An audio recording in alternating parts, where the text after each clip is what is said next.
I beat Calamity Infernum using a mod that removes all immunity frames, meaning that piercing weapons do this, but enemies can obliterate us the instant we touch them. No! The ramifications of those two things, I'll let you find out. This playthrough was interesting, let's just say that. What? Upon loading into my world, I already have my two first priorities in mind. The first of which being the Corrosive Bile, which was once post-Eye of Cthulhu, but can now be obtained pre-boss. And the second being the Sparkling Empress. I'll let you find out what that does. If you've watched Gungnir's playthrough, you'll know that broadswords, yeah, you want to use short swords. If I can find a slime, I can demonstrate. Collect crap, good enough. This is what you do with a short sword. Oh shit. That knockback just saved me. In fact, there's probably better things we could do.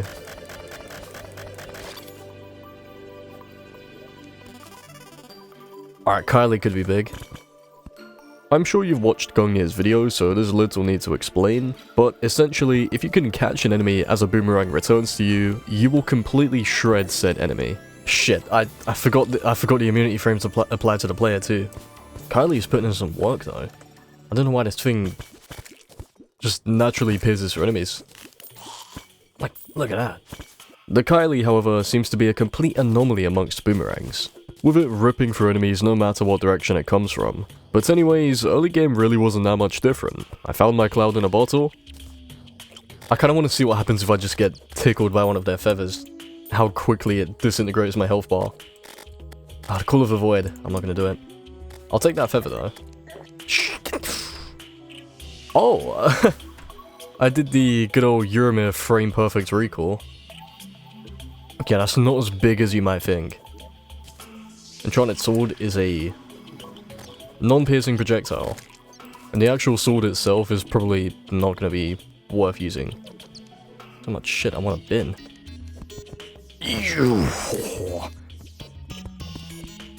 The long tapeworm of death. Oh, he's coming back for vengeance. Nah. My trusty old sword got him. A little dagger. Yo-yos would... Fuck! Trekking my way over to the Sulphurous Sea would be an easy task in any normal playthrough, but with every enemy nuking me in a single frame and my short attention span, it proved to be quite difficult. Just ripped me a new stomach lining. Fuck! Eventually, I held my focus for long enough to make it to the dungeon, and from there, it was just a straight shot to the Sulphurous Sea. Now I just need to be very careful not to get squished by an enemy. The enemy I'm after here is the Gnasher, who drops a Corrosive Bile.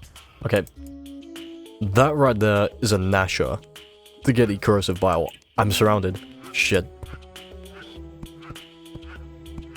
No you don't, no you don't, no you don't, no you don't. If I had a Crimson Rod.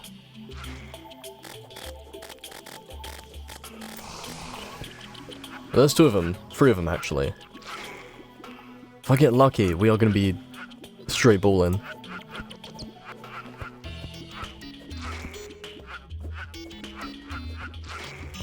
Okay, sweet, there's a weapon. This thing is going to carry us. I will say that right now. Just watch it, just watch me let this thing loose on this trasher.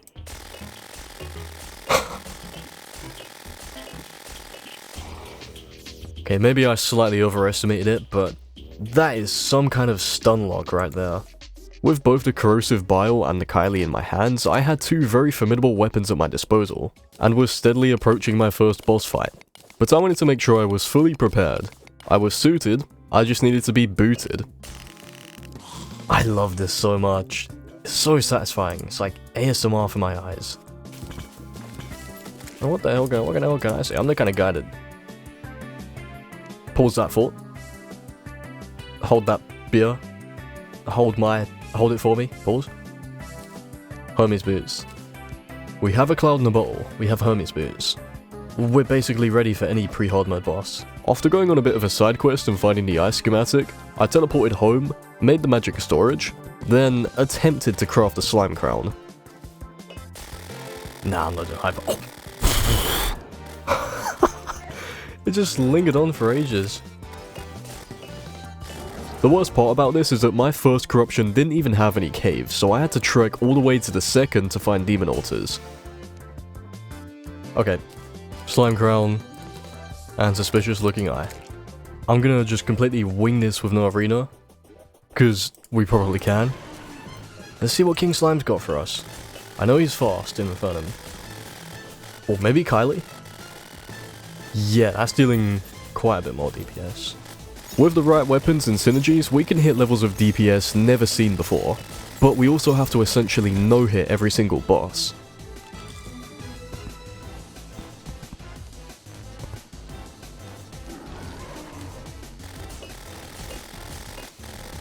We got him in a good spot.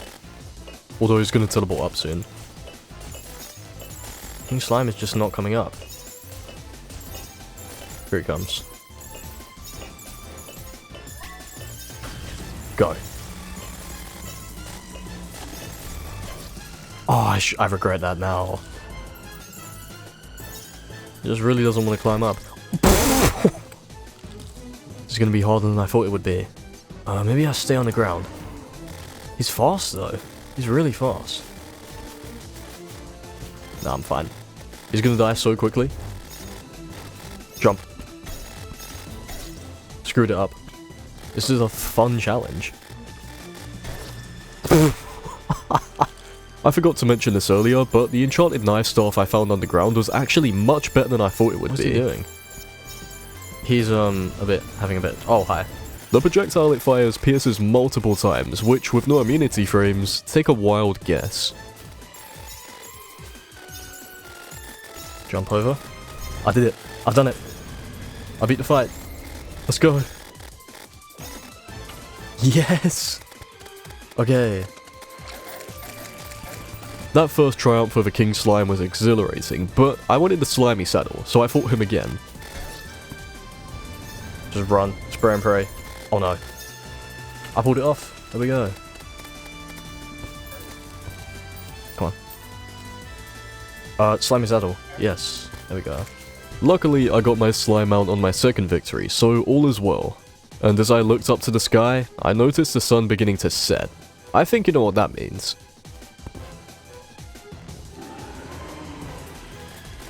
Alright, I think Kylie's gonna be the main weapon for this.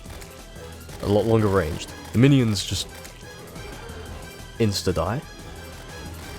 Yeah, this might be more difficult than I thought it would have been. Second phase already though, that's good. Yeah, you're very fast in this. So far, the Eye of Cthulhu fight was going swell, but I needed to remember that one single hit would be the end of me. Can't touch me. Oh. I got him. I got ya. Wow, that was surprisingly easy. 36 seconds. I'm sure it'll be a lot harder later on when I get to like Providence. Shield of Cthulhu. I guess I'll take that. And there we go, that is our loadout right now. With the momentum still going from the eye and the slime, I said screw it, we're gonna do the Scourge. I threw down an arena, quickly gathered up the materials for the summon.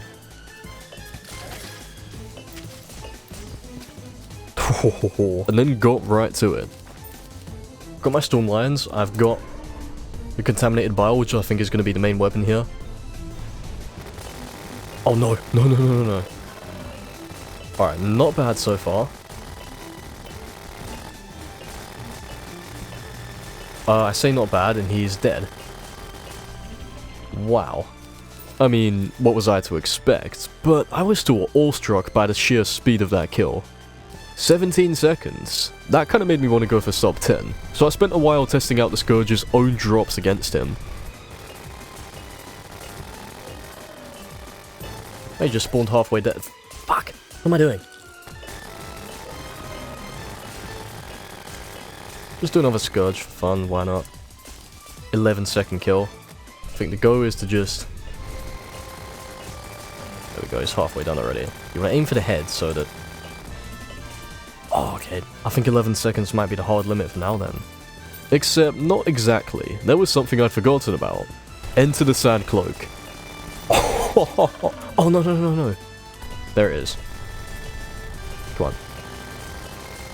So I can't dash. There we go, 8 seconds. Look at that. Okay, that was pretty fun, but we gotta move on eventually. I crafted the Victide Rogue Armor to pair with my Corrosive Bile, and also replaced the Kylie with the Scourge of the Desert to act as more of a utility weapon. Now with the first 3 bosses defeated, I did my classic routine of smashing 2 Shadow Orbs for the Goblin Army and setting up all the pylons around the world. Perfect. I also found the Corruption Effigy while I was down here too, giving us extra crit chance and movement speed at the cost of basically nothing since we die instantly. That was that was quick.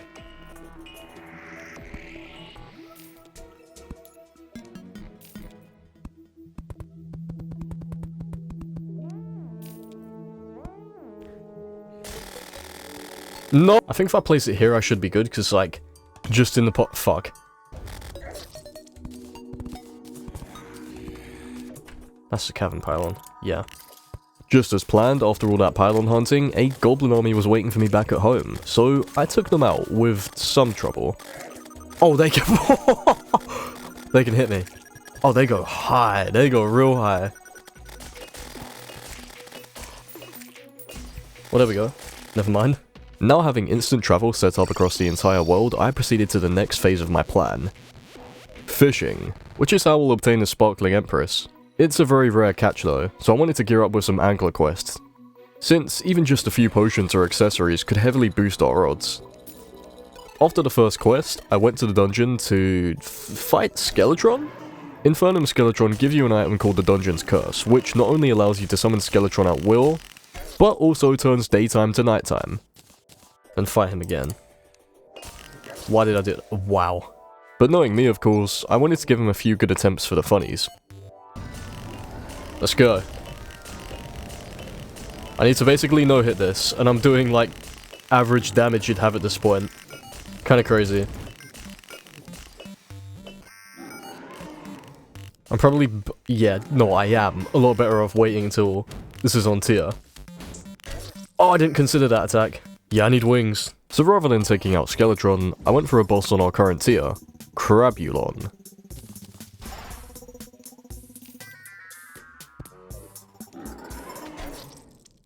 Yeah, that's what was gonna happen. I'm glad I made the pylon now. Crabulon being a chunky old boy that hardly moves makes him the perfect victim for our contaminated bile. Pretty good damage.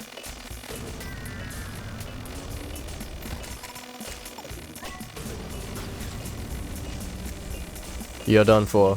Yes. That was fun. Crabulon doesn't drop any particularly noteworthy weapons for this challenge, but I had my eyes on the Fungal Clump. And the Fungal Clump, this thing is gonna be insane. A minion that latches onto enemies and constantly deals damage, with no immunity frames. Although, one problem I noticed is that the damage from the Fungal Clump and the contaminated bile doesn't seem to stack. Possibly due to them using global immunity frames, I don't know, I'm not too sure though, I'm not well versed in the technical side of this. After using Crabulon as a crash test dummy, I went to go do more fishing quests.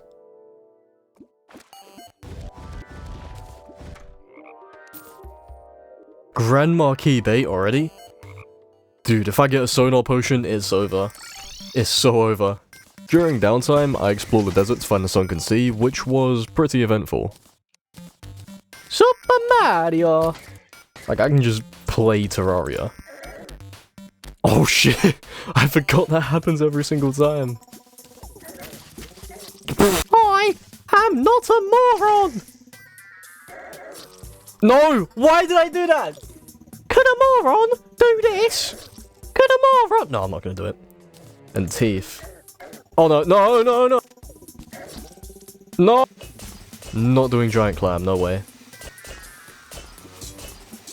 No! I can't believe it. I just got here. I died about 10 times at this point, and I was ready to give in to despair. But a lucky TP potion gave me hope. That's actually a really perfect teleport. And this time, I managed to pull through and focus long enough to get the Sunken Sea pylon. And finally, after setting up a fishing area to get the Sparkling Empress, I fight Skeletron. And beat Skeletron. Wait, what? Okay, these things definitely take up global immunity frames, because my boomerang is just going right through him. Let's just say, when a man gets lonely, and they've got nothing else to do, they go lock their door, and they fight Skeletron before you're meant to. I used the infested clawmerang for this fight, since you can throw out as many boomerangs as you want and have them all return to you at once. Which, provided you can position yourself well enough, like when Skeletron spins towards you, can deal immense damage.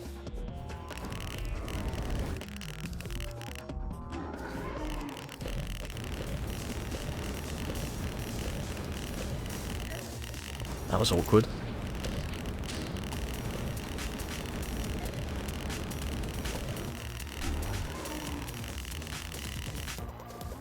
Nice, I got- oh!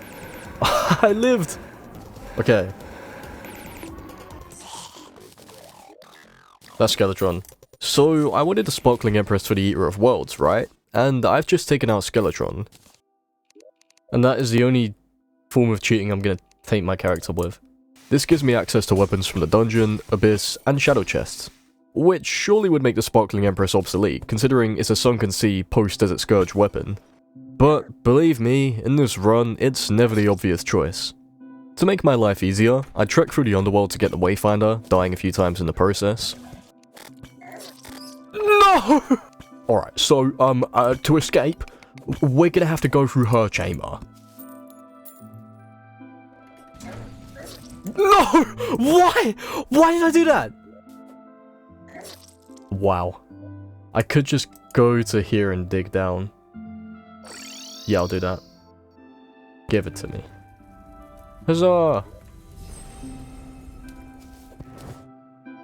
You found the Gayfinder. I'll set the Wayfinder here so I can come back and get the shadow chests. And then I'll just hope I survive long enough in the dungeon to find a shadow key. Well, that's what I planned to do, but after discovering I could buy the mechanics rod, I said screw it, I'm gonna fish for the Sparkling Empress. Yes! 20% fishing power to 35%. And on top of that, I've got a toilet now. I can sit on the loo, take a shit while I fish for some fish. There it is, okay. Sparkling Empress, this is what I wanted. I did a bit of testing with it as soon as I got the thing, of course, but I want your first impression of it to be against the Eater of Worlds. Did I get anything from that? Yes. After obtaining the shadow key, I want to unlock some shadow chests with one singular weapon in mind, the Hellwing Bow. Oh, there's the Hellwing Bow, there we go. I didn't know if it pierced infinitely or not, so it was a bit of a gamble, but it turns out it does. It took me a second to register, and that was dealing a lot of damage. Yeah, this is slightly good. So now, with nothing else really left to do, I get back to bossing and challenge the Eater of Worlds. Okay, go time. Go. Oh, ho, ho, ho, ho. Oh yes. Charge up the mana. Way. I don't know what this attack is even meant to be. And... oh shit. Round 3. Come on, pull through. What was even the purpose of that? Oh no. Go.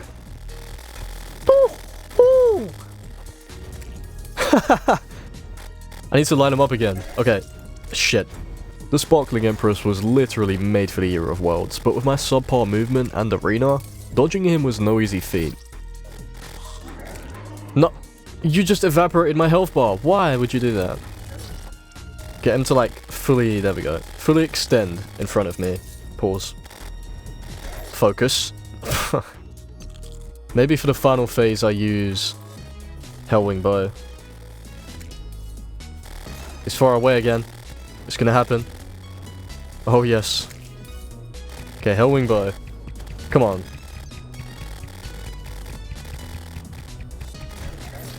Oh, come on.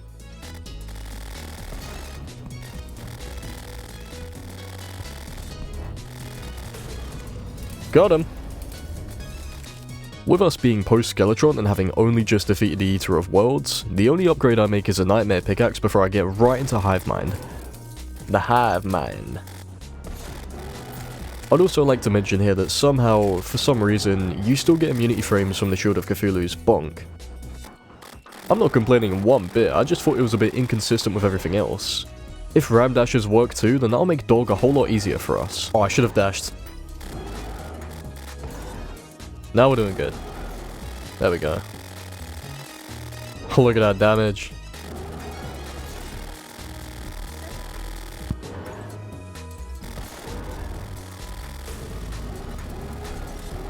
Whew. Got him. Either way, Hive Mind falls like any other boss in this challenge, putting us a step closer to the Wall of Flesh. There was still one weapon I wanted from the Hive Mind though, the Shade Thrower, which, being a flamethrower, hence the name, could pair well with no immunity frames.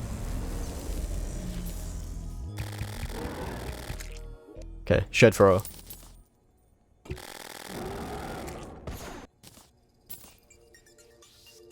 Oh, there we go, I got it. After farming 4 Hive Minds, in a horrible twist of fate, it turns out the Shade Thrower is not all that, with it only piercing a couple times per shot. So with likely the best pre-hard mode weapons we can obtain, I mine some Area Light and prepare for the Slime God.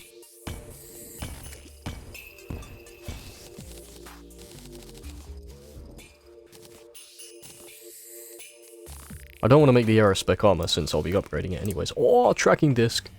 It's not piercing, so it's actually bad for this challenge. I noticed that the short circuit has a promising right click attack, so I crafted it to test it out. Taser without immunity frames. That is incredible. Oh, but there's a cooldown, I think. Oh no. The right click attack can pull off some incredible single target damage, but with the finicky cooldown, I don't think I'm going to be using it. So I make the Skyfringe pickaxe, allowing me to mine hard mode ores, then challenge the Slime God. I doubt he'll be too tricky. Especially not with this.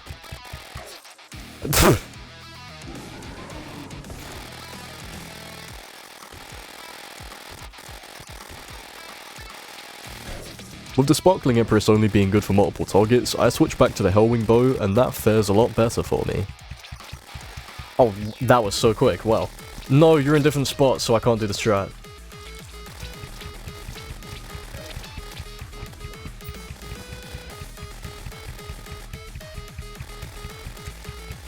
Oh, you're gonna go crazy mode now, aren't you? That's dangerous.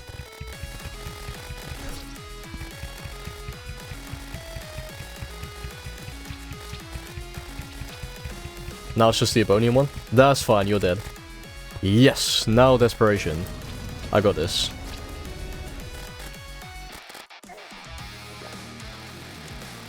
Get him! Yes!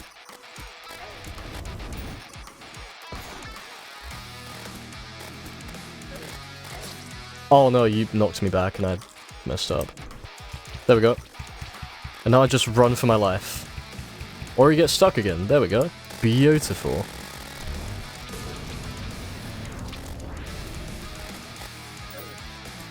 Well, I'm out of ammo. Mana.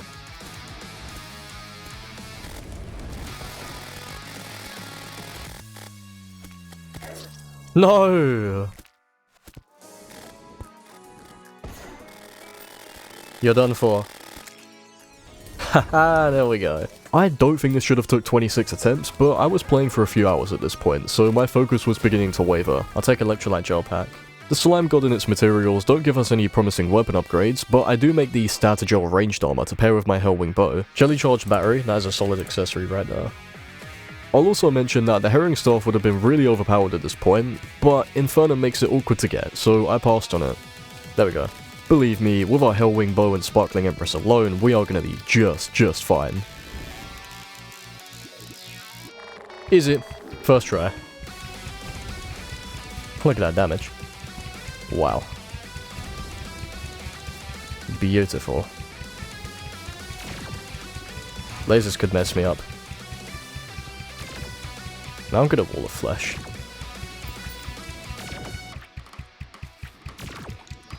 They're so fast that they only really hit me a couple times too.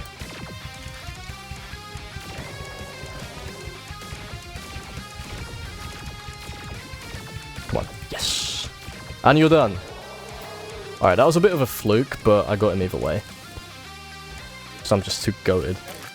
And thus, that concludes Stream 2. I open up my treasure bag, consume the Demon Heart, test out the Meowthra, which turns out to be actually pretty good. It's good, but there's probably much better weapons we can get.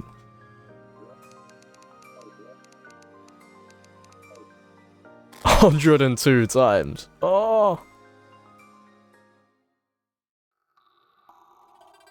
For the beginning of hard mode, I already had the exact synergy I wanted to use in mind, so I'll let you play a guessing game. I guess Spirit Glyph, that's like a temporary thing I can put on for now. There's my spiteful candle.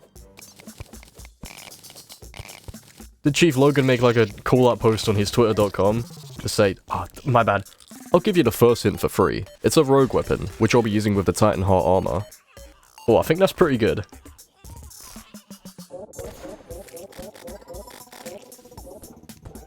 There we go, there's the guys I want.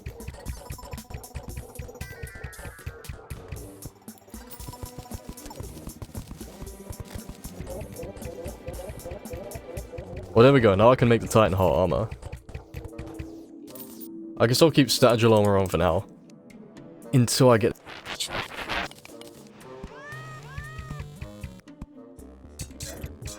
Oh, that could have killed me. That... Okay. If you're a seasoned rogue player or you watch my channel, you've probably guessed what I'm after by now. Otherwise, this particular weapon has a stealth strike which could completely break the run open. And all I need to do is take out some clingers. There it is, Curse Dagger. Twin's probably not the best boss to test it on. So I'll do Skeletron. Well, one stealth strike of this is going to insta-kill Skeletron. Come up, come on. You can do it. And it works exactly as I imagined it to. What we have in our possession now is quite literally an atomic bomb. One stealth strike! What? What? I've got to run. With one singular weapon drop, this run has gone from easy to effortless. Thus is the beauty of no immunity frames. In fact, I could probably do Plantera. I'm going to do Plantera.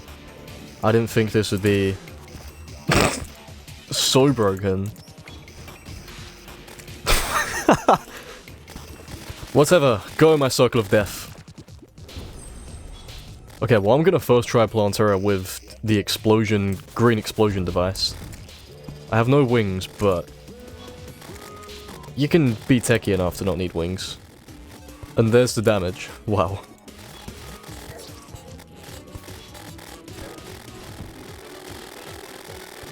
Here we go, this is the part where it's gonna be easy. I do need an arena, not gonna lie. I'm just kind of cheesing this. But this phase is gonna be easy.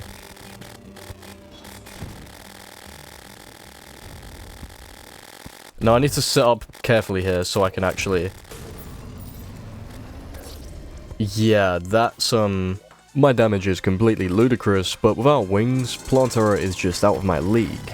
The mechs, however, provided I'm quick enough with my stealth strikes, I can completely stunlock them, with neither of them being able to move in their phase transitions. Perfect. I get Spasmatism in the zone. How about I try Destroyer? That might be funny.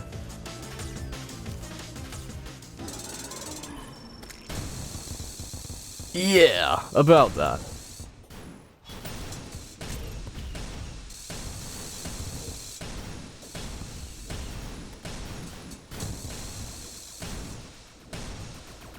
About that.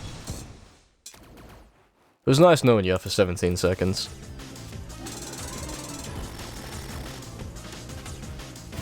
Charge it up. Go. And then get you. And get you. I dodged it. Get you. There we go. And I just need to pray for desperation. So now, when do you become vulnerable? Right now. That's how you do it. In the space of about 2 minutes, I've taken out 2 mech bosses. I knew this challenge was going to be unhinged, but to this extent, I just want to talk to him. I just want to... I spent some time after those fights mining the next tier of hard mode ores, just to pace myself between these bosses, because we definitely don't need any upgrades till post Moonlord at least. Okay, no spiders, I just want to see what these do. Oh, that is really good. But can't match the power of this. I craft the Electrician's Glove, a rogue stealth accessory to make our nuclear bomb even more powerful. Mine some Infernal Swavite to make Brimmy and Calclone summons. Okay, thank you for the good. Wow, that was a lot. Then I decommissioned Drayden's third and final toy. Take a look. Come on, come on. One hit and it's all over.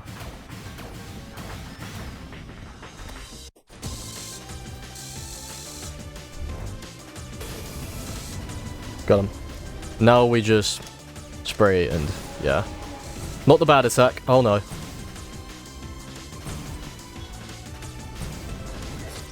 Nearly had it. I was so close.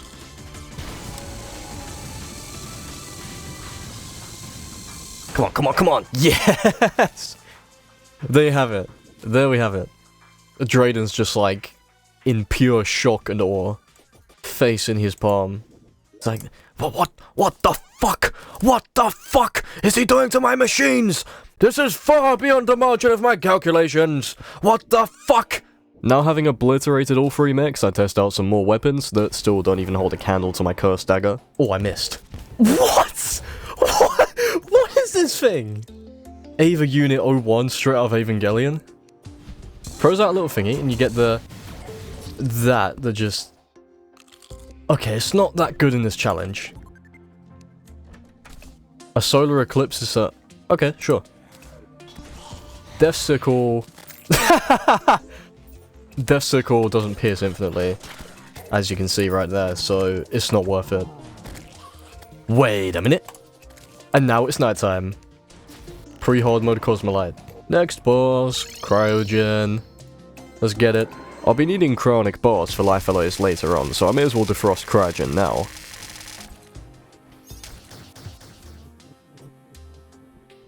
Come on. Yes! Whew. He moves too much in his second phase. This is good, I can get him here. Okay, easy attack. There we go. Wasn't so bad. Aside from blessing the caverns, Cryogen drops nothing noteworthy, so I move straight onto Brimmy.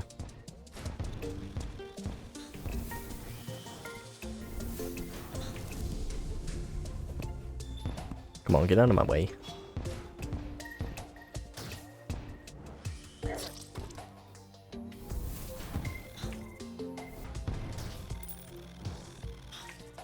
That was nearly bad.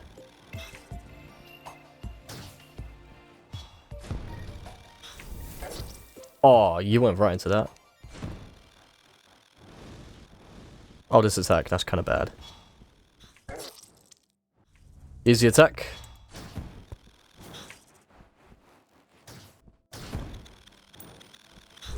Got him. Following the trend set by Cryogen, Brimmy also drops nothing that can compete with my nuclear bomb. Now I can open the goods. Hellborn... Pretty good for true melee. Yeah, decent for true melee, but like, that's true melee. As you probably know, I was trying to do Calclone after Brimmy, but I tried to be funny and did Astrum Aureus. Oh, whoa, that wasn't a lot of damage. Okay, I'm good at Aureus. I'm not very fast though. So I quickly swallowed my pride and fell back to my word.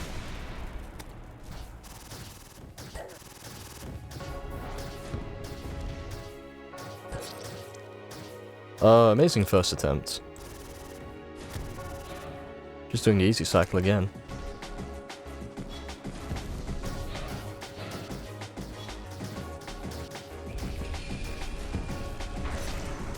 Oh, I forgot how you...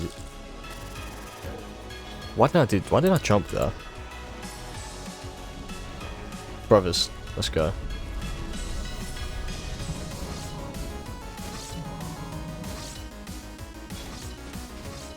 Can't hit him. Come on.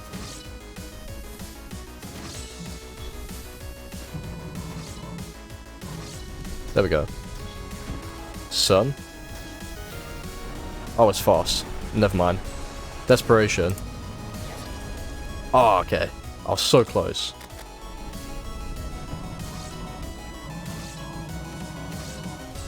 And I just insta-killed them. Come on, speed kill.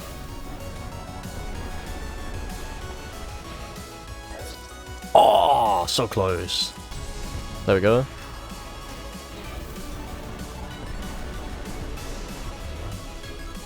I didn't even have to do anything.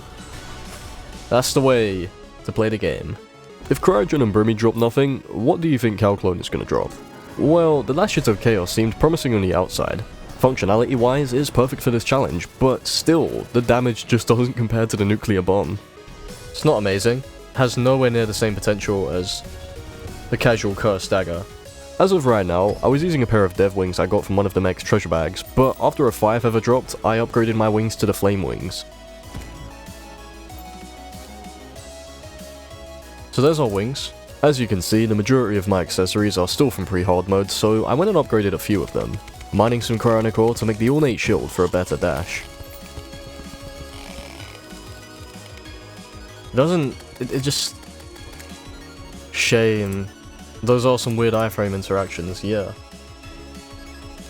Ornate shield. After this, I crafted 3 new weapons to test out, the Crystal Piercer, Blazing Star, and Brimblade. Whoa, is someone's things around you? Whoa! Oh wait, hold on. I hope they stack with other stealth strikes. That could be a great support weapon. Brimblade, you get it to like follow you, like that, and it is pretty good. Give me a good shot, Skeletron. Ooh. Yeah, it's not good. So this is probably better for the second phase, the Blazing Star. The Cursed Dagger is best for this phase. Oh, second phase. Look at that.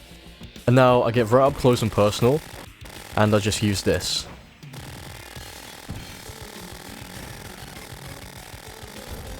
I wasn't quick enough. Ah, come on. Use this again.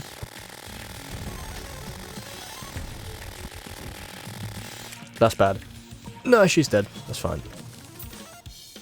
They must make the axe more common. There's no way I get the axe on every single playthrough. As for Plantera's drops, the Nettle Burst would have been a good candidate in vanilla, but I have a nuclear bomb. So I hold up a middle finger to linear progression and go and fight Golem.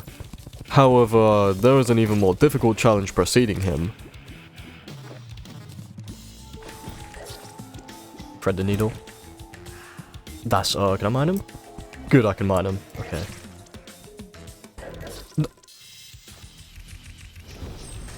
No, don't wayfind onto a trap. Yeah, there we go.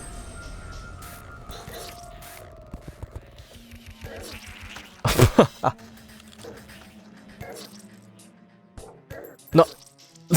They like bounce me like a bouncy castle. There we go, I've made it.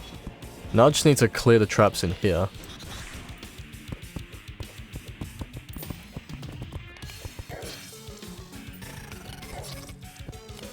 Now I have all of them. Not a single trap left in this room. So I can finally have a little bit of fun with Golem. Let's do it, boy. Oh, you are so done. I didn't mean to do that.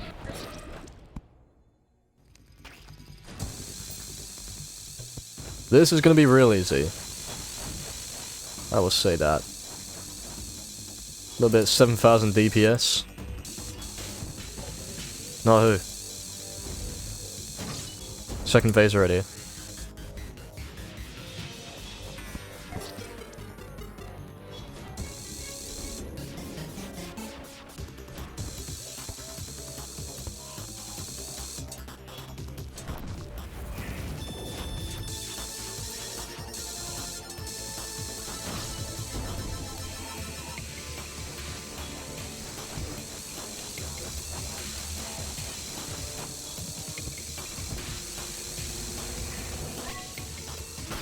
Go.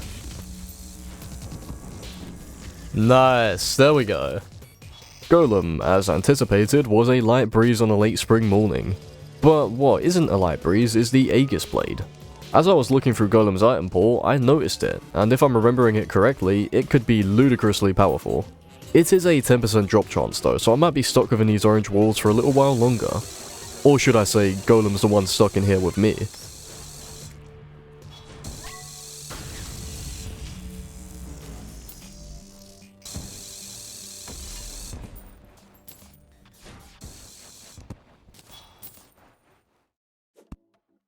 Well, if we lived in a utopian society where I had a girlfriend who was into manga just like me and we'd do flowery stuff like read together, I would have continued farming out golem for the Aegis Blade. But instead, I went on an hour-long tangent that stemmed from me wanting to clear up all the early hard mode bosses. The summon for Aquatic Scourge needs 5 shark fins, which I tried farming at the ocean, but that wasn't very efficient. So instead, I went to eradicate ghouls for 5 ancient cloth so I could craft the Arid Artifact, which summons a sandstorm, allowing sand sharks to spawn in the desert, who also drop shark fins. This colossal effort, however, wasn't fruitful, until a chat member told me if I were to purify the corrupted desert, I would get more sand shark spawns. Not having a steampunker though, I built an entire village in a separate desert, which I could have done the sandstorm here. I'm telling you, I could have just done the sandstorm here, but what the fuck am I doing? Anyways, the steampunker moves in, I buy the contaminator, I purify the corrupted desert.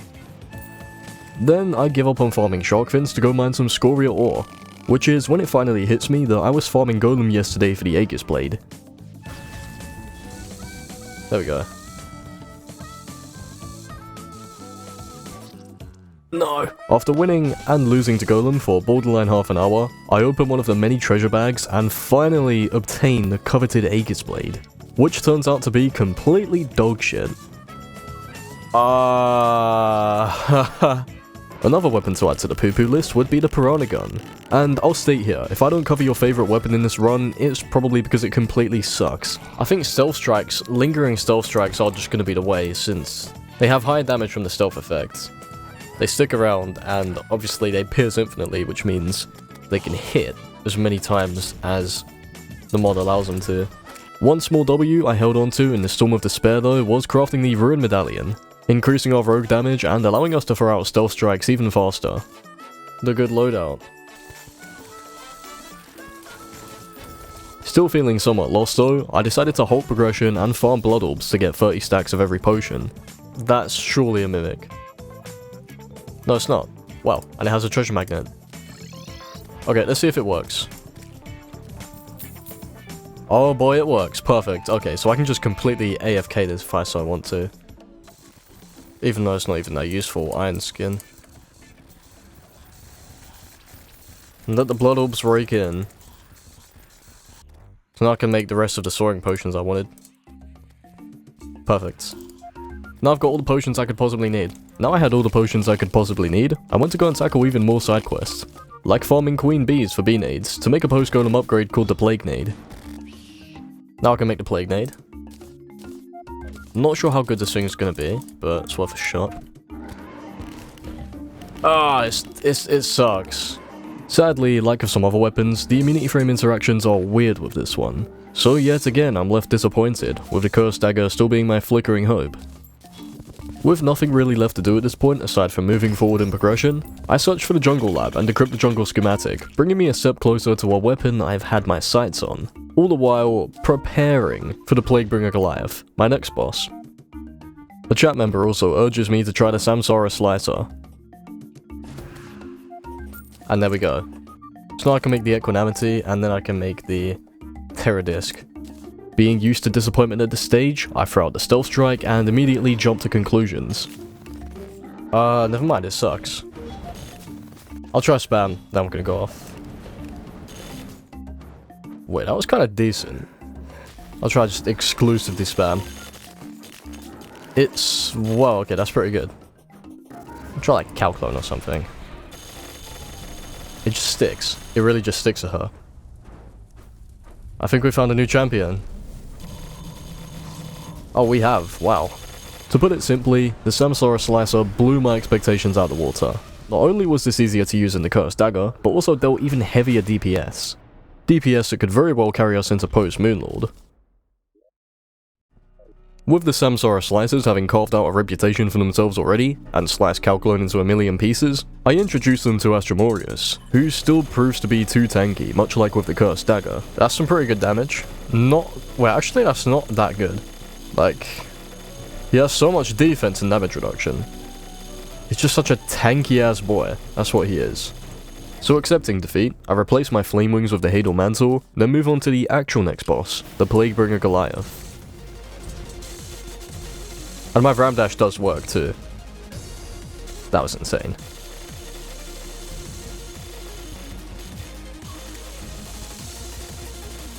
I've got no arena. Maybe I should make one. Then again, I'm doing more than fine. I've beat the boss, okay. And now I can get the System Bane, which I haven't used in forever. I don't know how Drayden built Aureus, but Plaguebringer at least goes down in a mere 24 seconds. She also drops infected armor plating, allowing me to craft the System Bane. Take Cal Clone and... Oh no, come on. Come in, Aura. What? No! What did they do to... Wait. Oh, don't diss it yet. Okay, hold on. It's decent. It was doing alright damage, I saw. It, like, picked up after a bit. There we go. The System Bane deals good damage when a boss is inside the aura, but it's finicky to use, so I stuck with the Samsara Slicers, and decided to re-challenge Aureus after building an arena for him. I think my phone might be ringing, but I can't tell. Whatever, you can wait whoever's calling. With how little damage we do to this boss, this is functionally just a normal no-hit, but Aureus is no real challenge.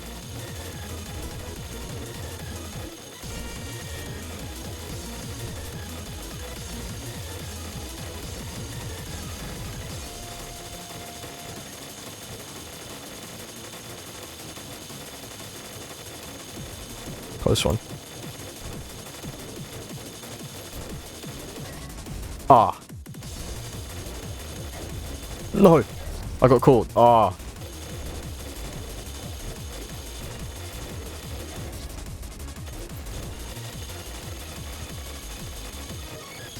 Yeah, we've done it. It's GG's.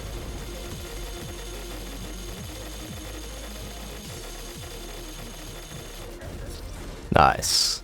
At this stage of the game, there is no real benefit to fighting Aureus, but I just like fighting him, what can I say? Moving on though, the next victim on our path of bloodlust is the Ravager. Yeah, each of these stick onto multiple segments, so that's some insane damage right there. I didn't pay much notice to it at the time, but some of Ravager's segments have heavy defense, so there were some times where I was dealing piddly damage. But still, enough damage to rip through his first phase, and tear him a new piece of paper. I can't really seem to hit him too much.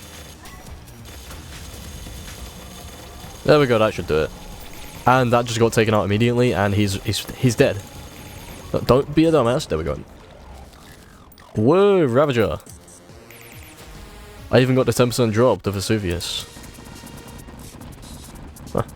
Never really used it before. Legendary weapon. Now there is one rogue weapon, the Corpus Averter. Not the Vulpus Caverta, the Corpus... Yeah, this thing. I doubt it will be that good, so I'm just gonna skip it. Aside from the sweet rage upgrade, once again, Ravager drops nothing noteworthy. There was one rogue weapon dropped from him, the Corpus Averter, but remembering how it used to work and reading its description, it didn't seem like it would be any good. I think that actually lets me upgrade my Ornate Shield into the Asgard's Valor. Yeah, perfect. That is awesome, thanks Ravager. Since I was no longer using the Cursed Dagger Stealth Strike, I removed Silent from all of my accessories since I didn't need the stealth regen anymore. Just plop this down like right where he's sleeping. Then I obliterated the Giant Clam, allowing me to buy Truffle Worms from the Sea King and subsequently challenged Duke Fishron. Dink Flinkron. Okay, my arch nemesis, Dink Flinkron. You're going down. The System Bane seems to prefer steel targets. So I think I'm going to want to stick with Terradisc. That definitely seems like the method. And you're in your final phase, but you teleport. Alright, well, that was Duke Fishron. Wait, the Blahudge. Why did I get the Blahudge? The Blahudge. Why did I get the transgender trophy? I knew I wasn't going to get the Fishron wings on my first try, so I bought 5 Truffle Worms with me, just in case.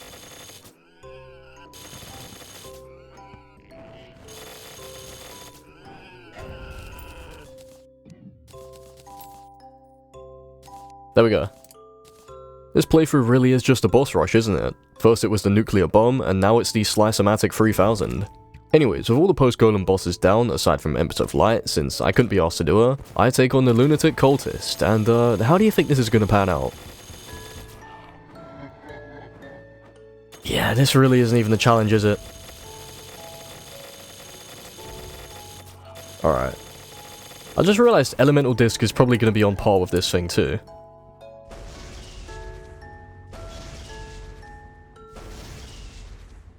Wait, you teleport closer to me if I go too far away, so I can't cheese it? That's interesting. These bosses really are just effortless, even Moonlord's gonna be too. With only the pillars and 2 bosses remaining until the final stage of the game, I could just dive right in, but there were a couple weapons I wanted to check out beforehand.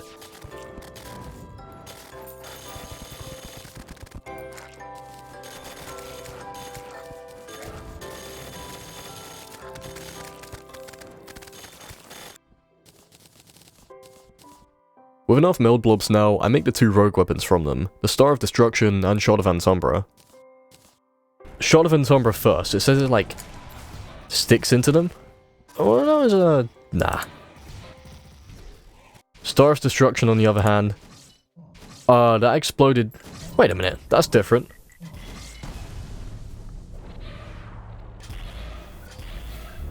Yeah, it's just... Neither of those 2 could put up a fight though, so also having some Stardust Fragments, I test out the Stardust Dragon Staff with an impromptu summoner loadout. So that's 4 Stardust Dragons. Maybe if I really spec'd into summoner it would be better, but... As a general rule of thumb, most summoned weapons in this challenge are going to be at a disadvantage. The No Immunity Frames mod makes weapons hit as fast as the tick rate allows them to, which is 60 ticks per second. The majority of close-range piercing summoned weapons will hit that cap on their own, so there's no real benefit to summoning more of them. Weapons like the Stardust Dragon Staff would be better in theory though, since more summons equals more damage, but in practicality, the Samsara Slicer is just better. But like I said though, with a proper summoner build, maybe the Stardust Dragon could come out on top. After taking out the Solar Pillar and the Vortex Pillar, and sifting through the items that are crafted from their fragments, I move on to fight Astrum Deus.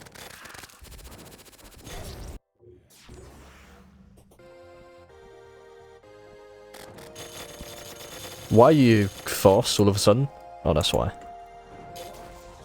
Come closer, I need to deal damage. Not dealing a lot. Oh, that's very loud.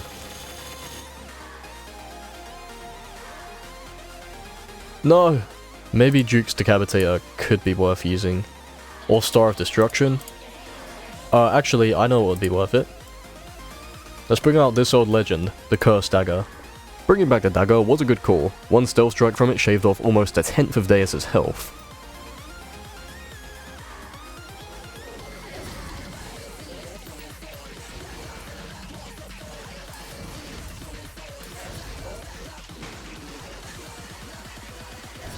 Oh! Okay, Blender, that's okay. That's easy. Wow, I didn't expect to take him out that quickly. Astrum Deus was about as dumb as you'd expect. As for my expectations, sadly, I didn't get the weapon I wanted from him. Although, the microwave is funny. Oh, it works! It does work. The weapon I wanted was the Regulus Riot, a homing rogue weapon which, depending on how many times it pierces, could be incredible. No! What are you doing? Bombs again? Come on, you're dead. There it is, Regulus Riot, in all of its glorious glory. This thing has the potential to put the Samsara Slicers to shame, but the question is whether it will pass the Calclone test. Oh no, wait, that's terrible. How about normal? Oh, that's so bad. They made it poo now. I'll just fall back to the Samsara Slicer. So, all that's left is the boy himself.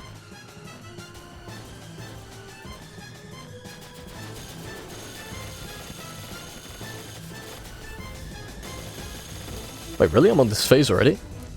I didn't think I took out the head that quickly.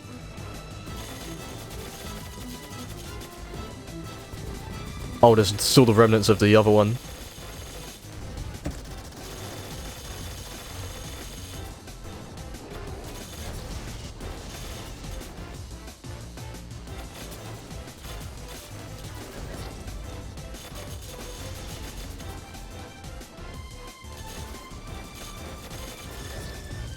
There's something psychologically about the no immunity frames challenge that just makes me bad at the game. Yeah, I think I'm just gonna make a middle platform to be safe. So that's what helps me with my other attempts. That's about good.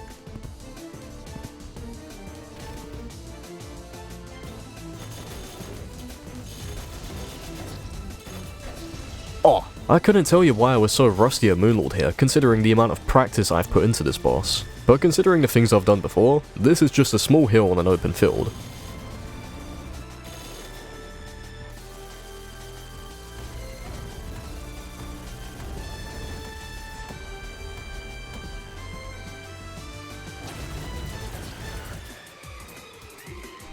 Well, that was quick. No! Come on.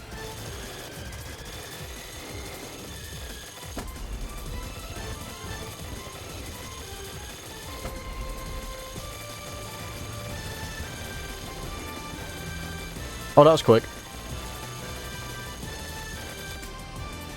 And there we go, I just fully cheesed it. How's everything going? Pretty swell, I just beat Moonlord. So... I didn't think I'd get through the final phase that quickly. Now, I've thrusted myself into post-Moonlord territory, where things will get a bit more interesting, and perhaps even more difficult too. And not to be that guy, but if this video has made your day better so far, please consider subscribing. That would make my day better too. Alright, I guess I'm not doing Moonlord again. Alright, so I decided to close my PC before stopping the recording, so the previous footage is corrupted. I will give a run through of what I did. I opened Moonlord's treasure bag, crafted the Rebounding Rainbow and upgraded to the Terra disc. And it's pretty good, I'll demonstrate. That's all I've done so far, literally the one thing. This thing's spam attack is good. Didn't get to see much of it, but yeah, trust. All I did here was open Moonlord's treasure bag and craft a Rebounding Rainbow, so nothing was lost. As for right now though, I replaced my Fishron wings with the Exodus wings, replaced my Hydrothermic armor with the Empyrean armor, and buy the Ethereal Extorter for my 7th accessory slot, because I think Rogue is going to be the way to go for a long time. All things considered, the Rebounding Rainbow is probably by far our best option for right now. Super Radiant Slaughterer. I need to make a couple things if I want to use that. But in the spirit of this video, I decided to give some other on-tier weapons some love too.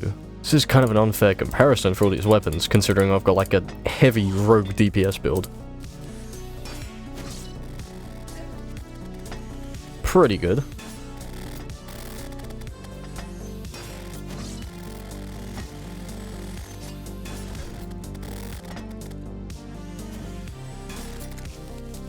And then I'll compare that to the Elemental Disc for a fair comparison. Oh wow. The Elemental Disc is easier to use, that's for sure. But if I had like a proper range loadout, Super Radiant Slaughterer would be insane. I also put on a Mana Flower and tried out the weapon you've probably been waiting for, the Last Prism. No magic build, on its own. Yeah, you'd be very surprised. You'd think the Last Prism would be incredible, but with the way immunity frames, or should I say no immunity frames, works, the potential of the weapon really comes from its base damage. And this doesn't have as much base damage as some of my other weapons. Holy, that's a lot of mana stars! Those were the 3 weapons on this tier that I thought had the most potential, and of course the Rebounding Rainbow was the resounding best for all they know.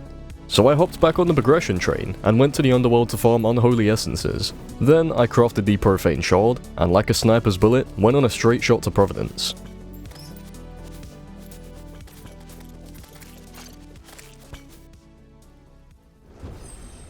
Alright, I'm gonna focus. Let's get him. These would just insta-kill me. Oh, I thought I was... Wait, you can't road? Huh. These are bad cycles. Okay, let's see what we got.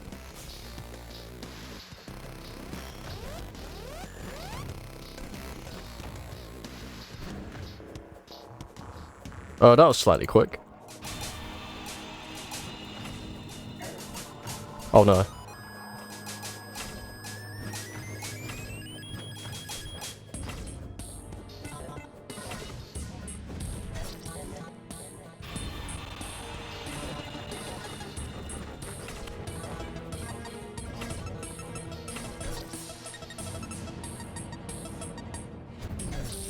Having to near enough no-hit the entire fight, I eventually made it to the final phase unscathed, which, as you'll see, has many attacks that can just insta-kill me.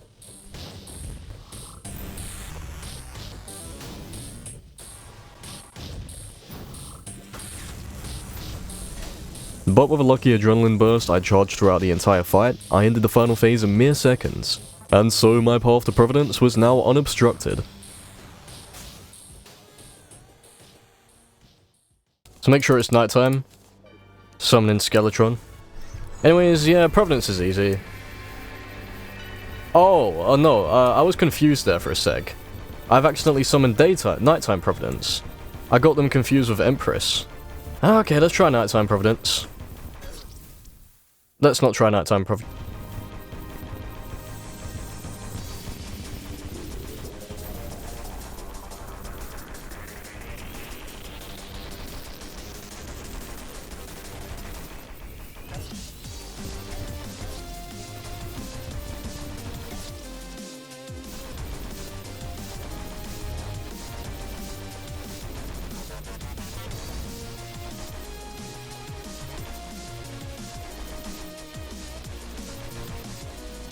Just like with the Guardians, Providence's attacks have enormous hitboxes, so touching them will be instant death for me. But I'm dishing out enough damage to get her to her second phase before she can even start her third attack. This is nighttime Providence though, and if you're unaware, she does not fucking hold back.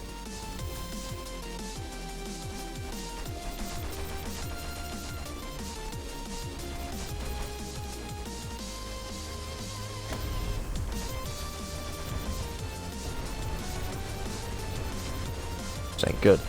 It's so laggy for no reason. I don't know how I'm getting so much lag. What's up, Sans? Are you the real Sans? I tried using the Super Radiant Slaughterer with Vortex Armor, which dealt similar damage to the Rebounding Rainbow, but was a lot more finicky to use.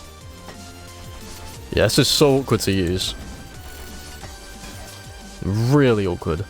I could have beat Nighttime Providence in this challenge had I put in enough attempts, but I'm not really about that life no more, so I compromised and stuck with Daytime, who in my eyes is still a formidable enemy. Oh wow, that was quick. Providence is going down. Daytime is so easy. Especially when you practice nighttime. Daytime just becomes... Don't talk about it.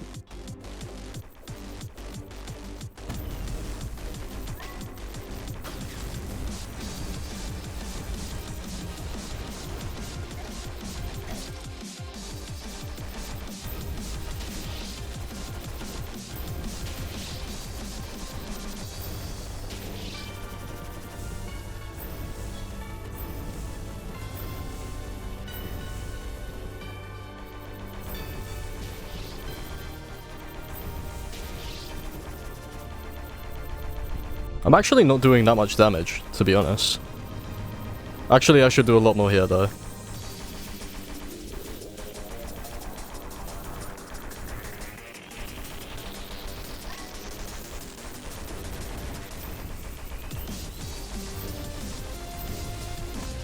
Yeah, boy, that's why I'm the GOAT. There we go. Listen to music, listen to ReZero openings, and then I get the shit done. You know, that's how it goes. Whoa, I didn't realize that actually physically blasts you away when Dog comes out of his little hidey hole. That was an easy Providence. Shame that Providence moves around that much. She's a big figure, so... She's a big back, so you can... Especially with the Rebounding Rainbow, you can definitely get some hits on her. Yeah, anyways. I get the Elysian Wings and Elysian Aegis. Very solid. Open the treasure bag. Maybe Burning Revelation could... Oh wait, no, they reworked it! I was just thinking, this thing used to be kind of like a baby chicken cannon. Right click of this might be good. Left click's just single target. They nerfed Holy Collider because it probably needed a nerf. Purge Guzzler is just... ooh. Along with the Elysian Wings and Aegis, Providence dropped some interesting weapon options for us. Not to even mention the things we can craft of Eula Bloom. Alright, yeah, it's not as good. Those things don't hit constantly. Blissful Bombarder. It's awful. Oh. Yeah, the way it's been reworked, it sucks now. At the very least for this challenge. Burning Revelation? Let's see. It's a yo-yo, and yo-yo's bounce, and... whoa, that's cool. It's decent, but it's a yo-yo, and obviously awkward to use. Sadly, there's no hidden gems in Providence's loot pool, so I craft a solar pickaxe and go on to mine Eula Bloom. You like plosives, do you? I'm like a leashed dog, but when I let the autism off the chain. No. Stop LARPing as an autist. Is that how people use the word LARPing these days? Because it's like a... became like a meme, pretty much. I don't know if I'll be going for Tarragon Armor, considering it has less damage, and I don't exactly need survivability. Or in other words, it wouldn't benefit me. Do your worst. Now having Eula Bloom in my possession, I look through the crafting recipes for it, and make a sudden discovery. Oh, Stealth Drax erupt into Fawns? For only 12 Eula Bloom?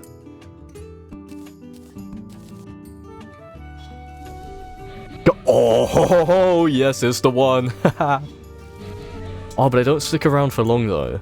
That is some good damage while they're there. Yeah, that's what I'm talking about. I bet on its own, this thing sucks. No, it's actually decent spam. Keep in mind, I hadn't even reforged this thing yet, and it was already shattering my expectations. But there were still a couple of Drayden weapons I could make that looked pretty interesting, so I kept an open mind. Hello, I'm a mad scientist.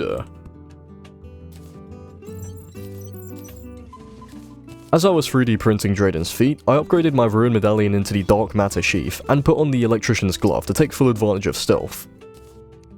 And there we go, now I can make the Wave Pounder. So now I've got a proper stealth build, I can just spam this boy. And it... yeah, okay. Tarragon Throwing Dart Stealth Strike is my new baby. This is the Cursed Dagger on steroids.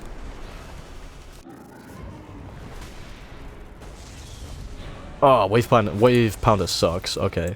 I thought it would be more of a lingering aura explosion, but guess not. So now, having at least skimmed through some of the interesting weapons, I get to probably my favourite part of any Infernum playthrough, the post-Providence boss rush. The Stormweaver, Cygnus, Ceaseless Void, and the Devourer of Gods.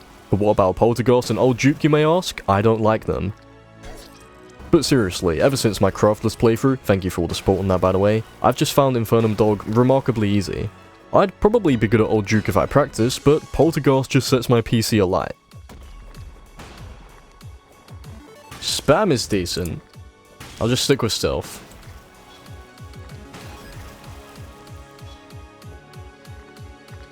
There's the real damage. Kinda hard to aim though.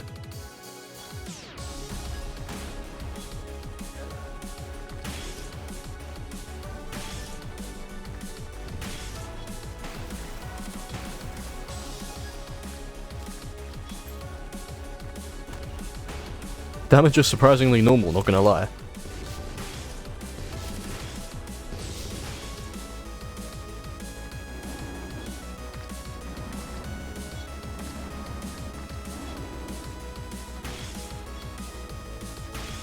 Oh, I thought I was done for there. Ah! Yeah, easy fight. There's the damage, there we go.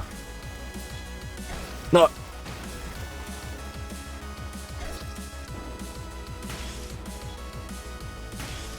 That was nearly bad.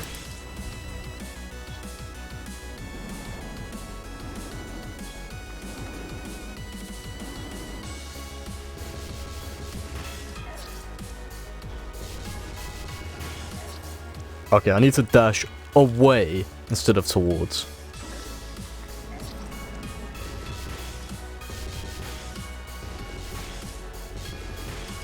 Close one. Okay, nice. Got him.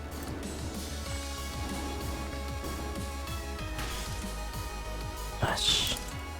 Okay. Oh. I'm good. Just some awkward movement.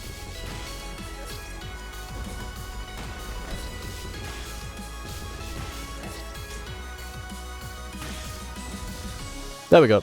That's Stormweaver.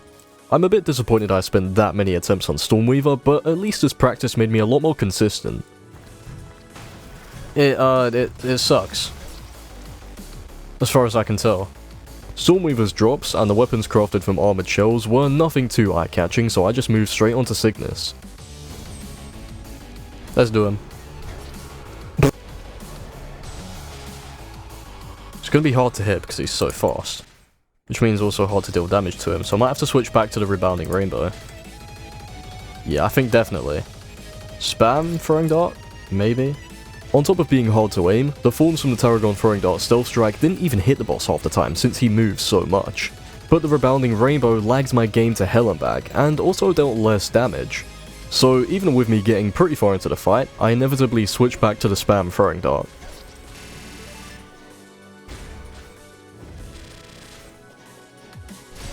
No! Maybe I'll try the Tarragon Throwing Dart. Yeah, that's a lot better.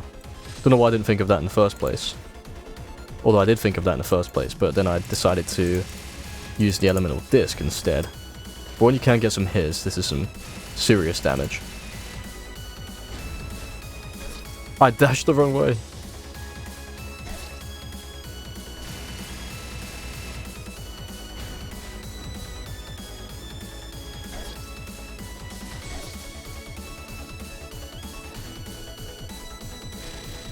Oh, that was a close one. Go off. Oh, that just obliterated you. What is going on? Wow, that adrenaline really was overpowered. Funsies. This, not good. Oh, actually, Stealth Strike could be good. I'll try it. Nothing I can make with Twisting Never, so I'll just keep on pushing. Next is Ceaseless Void. Is the Stealth Strike all that? Someone's in Scythes?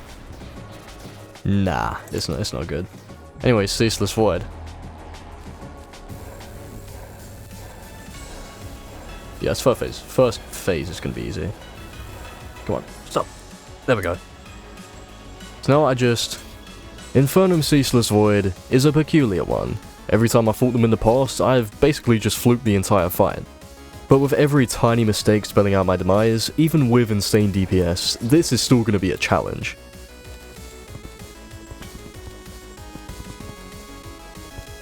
I eventually got into a good rhythm using the Spam Throwing Dart, which dealt solid enough DPS to get me into the second phase.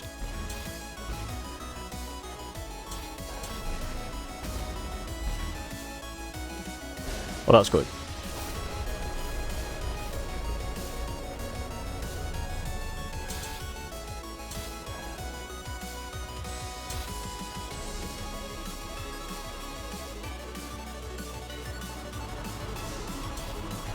No!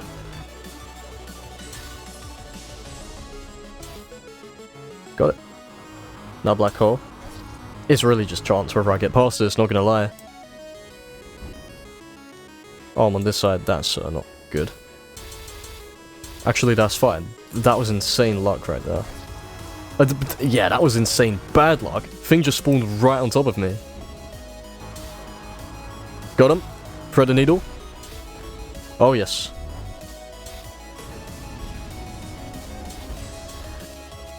Nice. Desperation.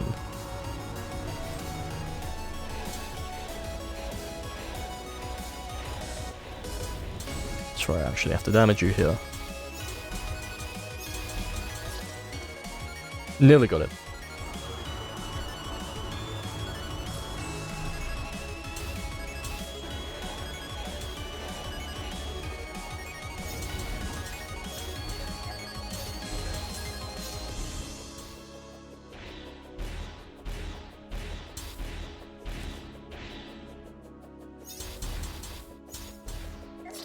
Oh man, I went too high.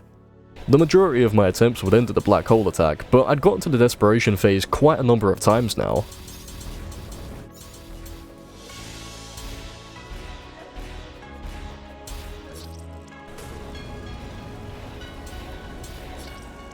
After many more deaths, I decided to try something I used in my craftless playthrough. You take it a lunar portal staff.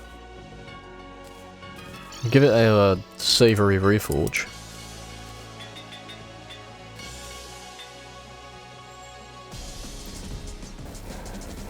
Yeah, lunar portal staff on top of ceaseless should carry. Not really actually. Actually, the damage does seem to stack with the Tarragon throwing darts. So that's fun. Didn't actually think it would do that. Yeah, that's incredible. The iframes actually stack. That has changed things so much. I'm gonna get to the final phase way faster now. Still can't skip Black Hole though. So that's just straight death. Although I can just get past this instantaneously.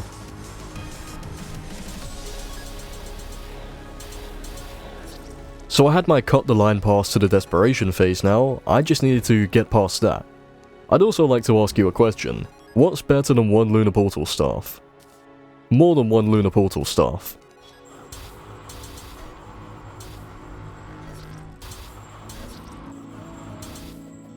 Oh, nice, I skipped Black Hole. Let's go. Never mind.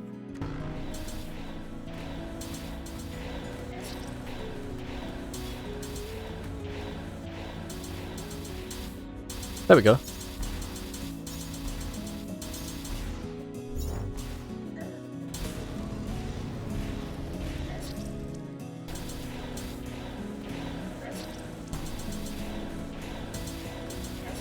There we go. Okay, so I'll give that a try. I have my doubts, but definitely not. So it is literally just run and pray. I see. But using a weapon isn't even in the game anymore. That's kind of funny.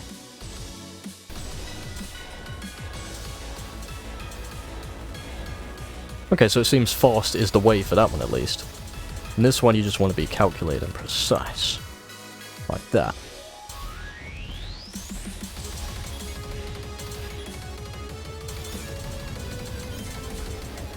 Oh no. Go. Oh wow, that did a lot. No, yeah, there we go. And GG, Ceaseless Void is done. Some dog is barking outside. There we go, that was an annoying fight, but got it out the way. And I'm pretty sure I no-hit that too. I don't remember taking a hit. I also don't think I've spent that many attempts on Infernum CV in my whole life. Oh yeah, the Reality Rupture. That might be fun. Sealed Singularity too. Alright, well, I'm gonna check out the Reality Rupture, at the very least. So we do the Cal Clone test on both of them. I have my doubts for Reality Rupture. Yeah, it doesn't pierce a lot. Nah, it's not that good. Shame.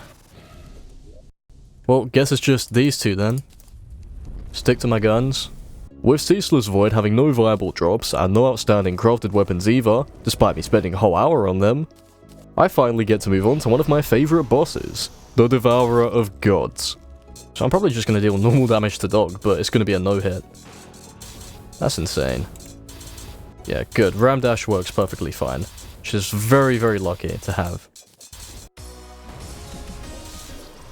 Yeah, it seems like Tarragon Throwing Dart is the way.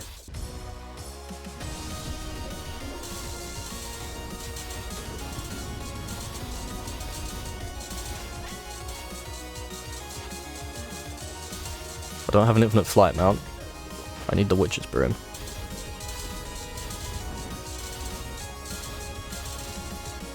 Despite the Tarragon Throwing Dart being a Eulabloom weapon, and me still using Empyrean armor, I was still running a fucking Fade on Dog.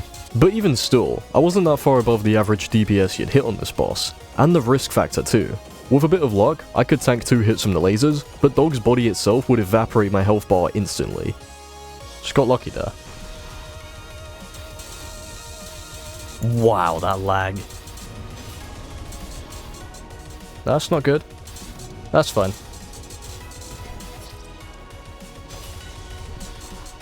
Got him. Alright, wait, he's nearly at desperation. What is going on? Easy attack. Nice. I'll make sure I don't use a stealth strike and completely lag my game. Wow, you went fast. Here we go, the hard part. Uh-oh. Didn't mean to do that.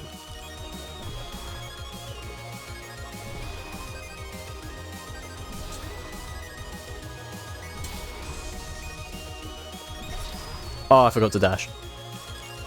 Alright, this time.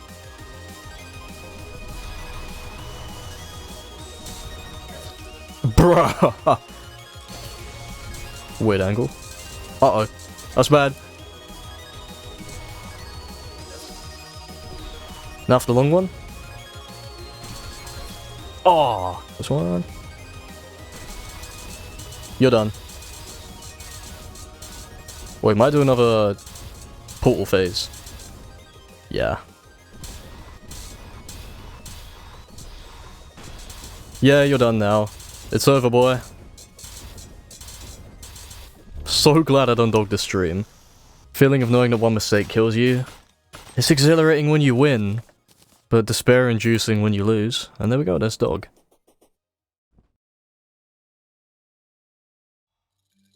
Now having taken down the Devourer of Gods in less attempts than any of the 3 Sentinels, I replaced my Glove of Precision with the Nebulous Core, then take a look at the one weapon I got from Dog, the Void Eater Marionette. Apparently this thing... Yeah, look, about that, it's not that good. It's like... It's actually kinda bad. Being functionally a reskinned Stardust Dragon, this weapon seemed like it had a lot of potential. But in practicality, it lacks the base damage and doesn't hit the enemies consistently enough to be worthwhile. So moving on, I craft a Cosmic Anvil, and look through all the weapons made with just Cosmolite bars. So, Stream Gouge. Okay, let's try both of these. To be honest, instead of doing the Cal Clone test, I should just do a Super Dummy test.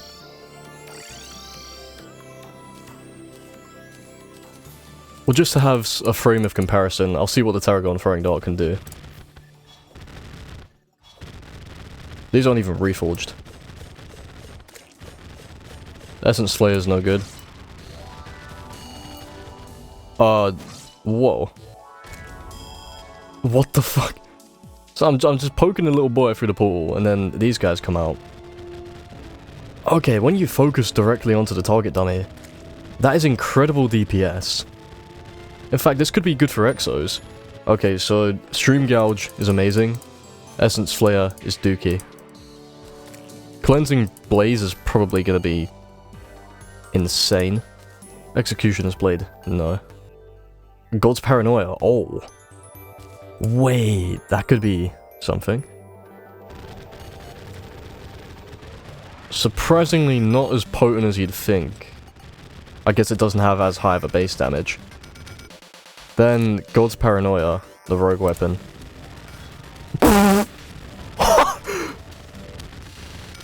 Oh, we've, yeah, I'm beating the game today. I am beating the game today, we broke the game.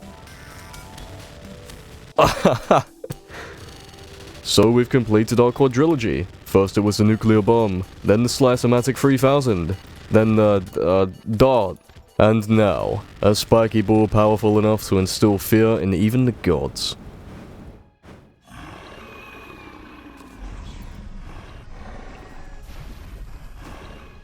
Look at that.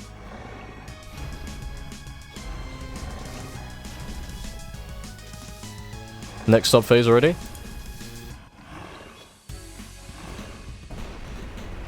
If I had Cosmolite armor, this would be even better. Yeah, so I want to throw one up so he can actually... It could stick to him.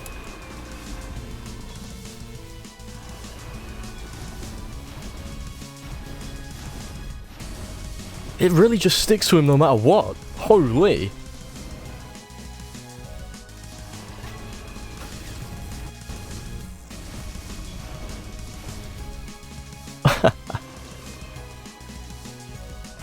When I was Yaren, it probably took under a minute. The only post-dog upgrade I made here was the God's Paranoia, and hell, I didn't even reforge the thing. There were honestly parts of this challenge that felt well balanced, but this is the true essence of no immunity frames. There's my Wings of Rebirth, didn't even need to make the silver wings. I have a feeling Yaren's weapons aren't even gonna compare to this.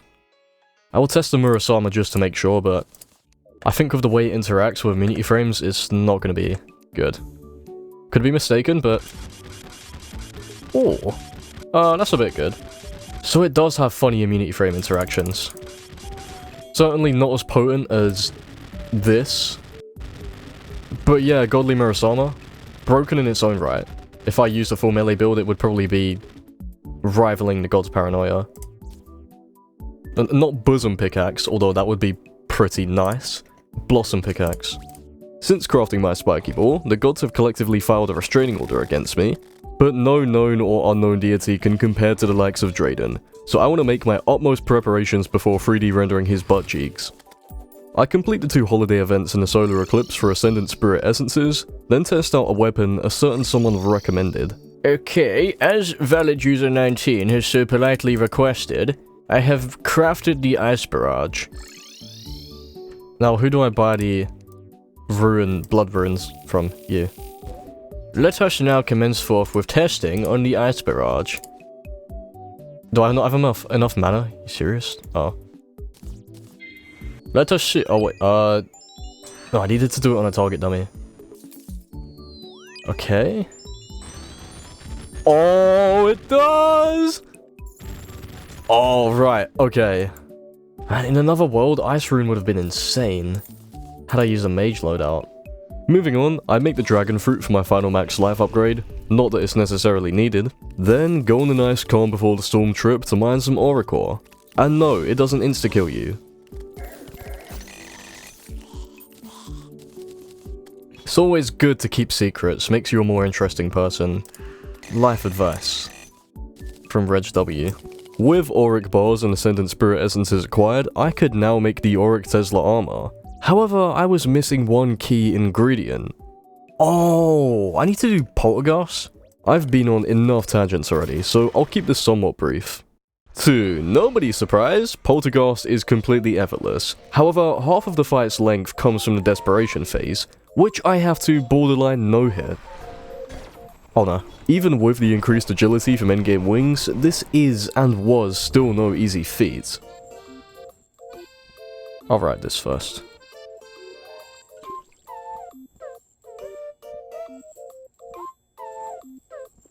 Then this. Brah!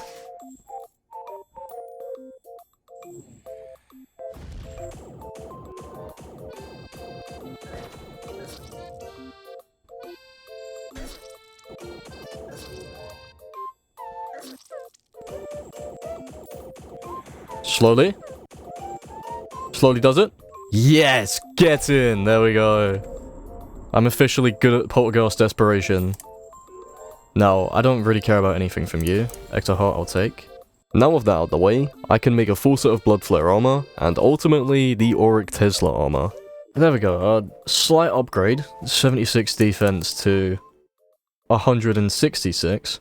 I then spent nearly 2 full solar eclipses with the Bloody Mary buff, giving you a 7 times buff to spawn rates, farming for Batwings. Batwing! Yes! I got Thing, which for some reason you now need to make the Vampiric Talisman, and thus the Nanotech, the endgame rogue accessory. As one final bow to tie on a loadout, I remembered the Bandit sells an accessory called the Dragon Scales. But what I didn't remember is that... well, I'll let you see for yourself. These things, and we have 280,000 DPS. And now I wait for Drayden's buttocks to render. Anyways, let's first try the exos. We've now 3D printed Drayden's feet. I need you... there we go. Holy damage. They're just gonna die instantaneously. There we go.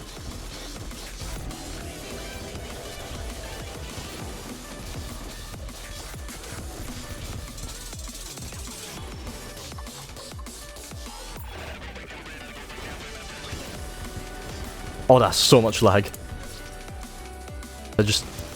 They're so done.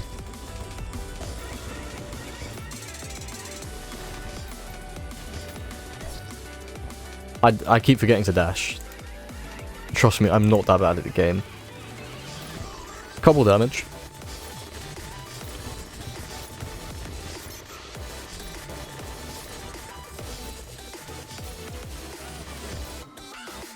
Oh, there we go, that's Thanatos, so, fight's literally over.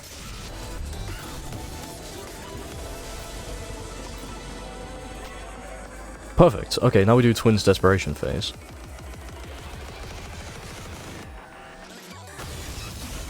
No! That was close. Okay, go down. Go up. I've done him. There we go. That's how you do the exos, baby. There we go. Anyways, I doubt any of these weapons are going to be good. So, Atom Splitter. Whoa. Both the Surge Driver and the Atom Splitter made no attempt to dethrone my God's Paranoia. But the Exo tier weapons, however, could stand on the same ground at the very least. Subsuming Vortex would probably be great if I was playing Mage. Don't really know about any of these. Maybe Photoviserator would be good. Not sure about Magnomaly Cannon. I haven't played ranged in ages. Celestis. Supernova. If that has a lingering explosion, that's going to be bomb. Crafting all the Exo weapons would probably take an entire stream, so I just stuck to the 2 rogue weapons. The Celestis and the Supernova. You'll die in literal seconds. Anyways. I rendered his butt cheeks, 3D printed his toes, and now I can make his very own forge thing. Hold left click to generate stealth. You're charging up, you throw it out. Does that. Charge the boy up. Max out the stealth, throw him out. Yeah, not actually very good. Despite its high base damage that I thought would synergize well with the Tornado, the Supernova's main attack itself is underwhelming for this challenge. I've got to see though. Oh, never mind. Second phase before she can even start her first phase. Not even gonna let her start her next phase. There we go.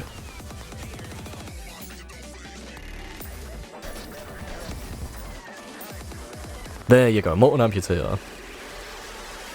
Self-Stract, Reverse Stract, and Hominoid. That's what it used to do, yeah. I don't remember the stealth of this being too good. Yeah, obviously, not incredible. But it's just, nah, it's not good. Despite being basically endgame weapons, neither the Celestis or the Supernova could come close. However, a chat member told me to try the reworked Molten Amputator. A once underwhelming Providence Rogue drop, which now does this. Whoa. I didn't know. I did not know. That would have been insane to have back when I was at the Sentinels.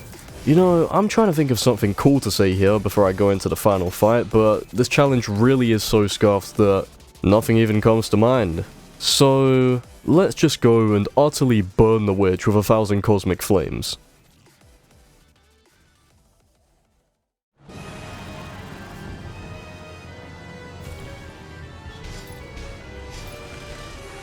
Alright, good, Sepulture's gone already. I'm doing pretty good damage. Unseen Hand already. Might even first try this. A lot of stuff on the screen. I'm actually not doing as much damage as I would have thought. Oh, okay, I need to melt brothers. Oh, there we go. Now, Escal goes, okay, second. Fuck! Blender isn't even gonna happen because... Yep, there we go. Second Blender, I think. Oh, Seekers. That's fine.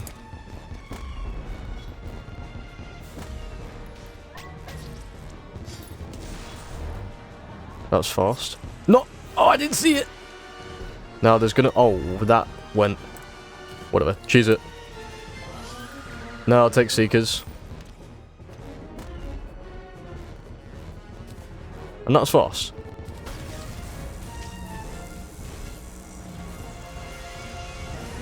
Really? These things stay? Okay, well, so that's not a very... Well, I guess you're not intended to get to desperation before she even finishes her first attack. At least that's what I'm thinking. The first portion of the fight is near effortless, with us blitzing through every phase in mere seconds.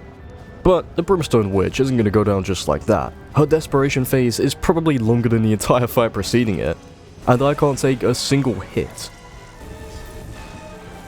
It's almost like she knows what she's doing, taking away our one alibi in this challenge and bringing our main weakness to center stage. I've always fluked her desperation, used the Brimstone Crescent Staff, so I'm gonna have to give the performance of a lifetime here. No way, I did it.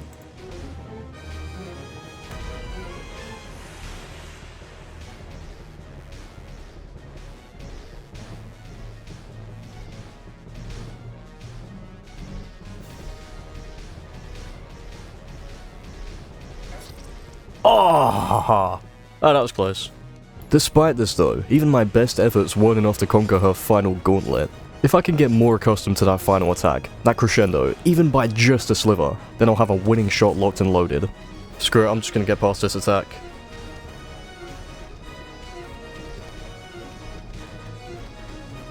I'll build up adrenaline for the entire duration of the fight, then unleash it during her second blender, skipping it and getting to the desperation phase. Oh, I didn't... Okay. Stealth. Go. This strategy would require me to no-hit the entire first portion of the fight, which I was getting consistent with, but I'd still fail at more often than not. And if I didn't trip over that hurdle, the brick wall that is desperation would catch me anyways. I tried some of my own strategies, like starting from the bottom right and slowly moving left to kite the projectiles. Come, okay, seriously, how do you do that phase? Like, I don't understand. It's just basically luck every time I do get it.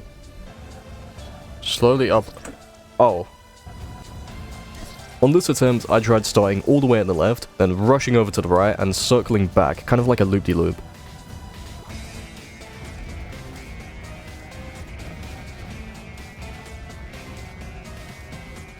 Granted, I got very lucky with the projectiles there, but I figured out the main formula for the attack though, and all that was left was to conquer the final crescendo.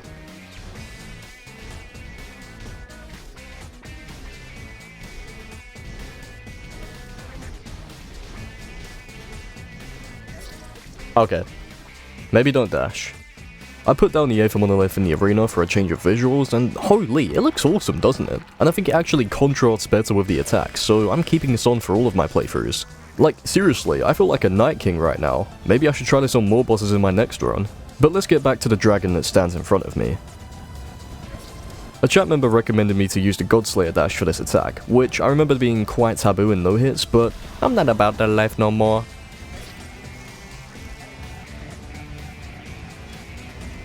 Then go down, then Godslayer dash through that, and go up, and then avoid those, and okay. Go. That's it, I've done it. Why do they just... Oh my days. So, you start up there, wait for those guys to go down. Then you go up there, and then you go back, and then... Exactly what I'm doing, but he does it better. So what you really want to do is wait up top. Then slime, and then go. Now use Godslayer dash. Then go again. There you go, I did it. After studying a no-hit and combining the movement from it with the Godslayer dash, I got past that first attack near effortlessly. Like right there, then go down. Close one. So it is literally timed perfectly for you to be able to do that. I'd built up such a good rhythm with this attack in the first part of the fight that I even found myself zoning out at some points. I'm gonna stay up here as much as I can, and let these things slowly rain down upon me. Now I'm gonna use Rod to do that. Very slowly come back around, circle. Ah, alright, that was really close. But I still just couldn't hack that final attack. I really didn't expect to get 60 attempts deep into Escal on this run. Alright, let's just... It really all just rides on the final phase, which is so difficult.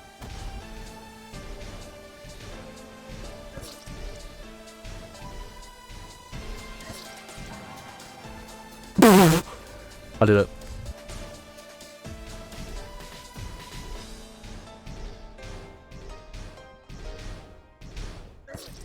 It's because I'm consciously thinking about the third phase. If I don't think and just wing it, then I'll probably do just fine. So let's try that.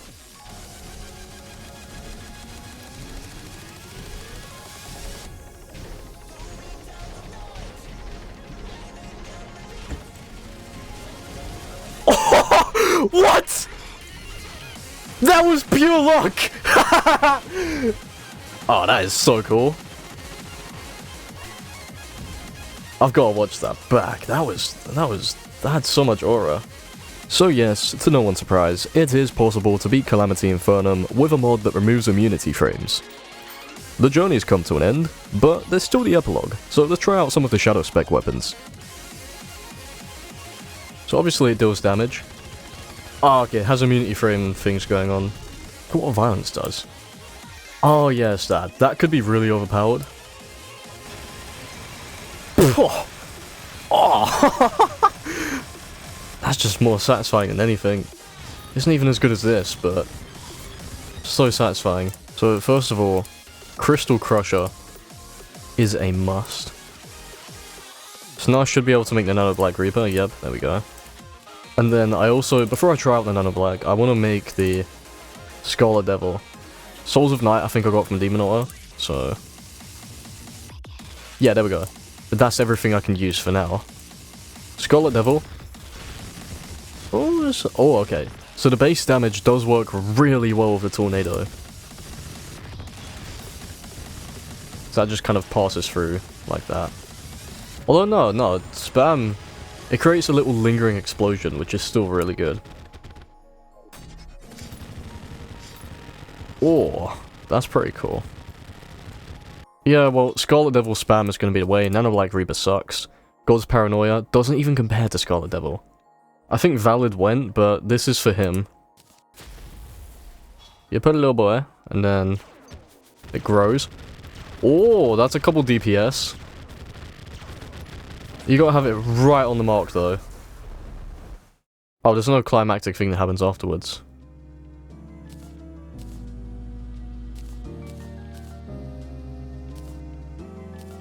There we go, now we get these. Thank you so much for watching all the way to the end. I do appreciate it a lot. In fact, if you made it all the way here, then you probably want to see more videos just like this, so I'd recommend subscribing so that you don't miss any, so you can claim your seat while I'm still an underdog. My Discord server is linked in the description if you'd like to waffle about Terraria and other stuff, or just lurk and get updates on my videos and streams. And if you'd like to go the extra mile and directly support my channel, becoming a YouTube member or joining my Patreon gives access to exclusive benefits. With all that said, see ya.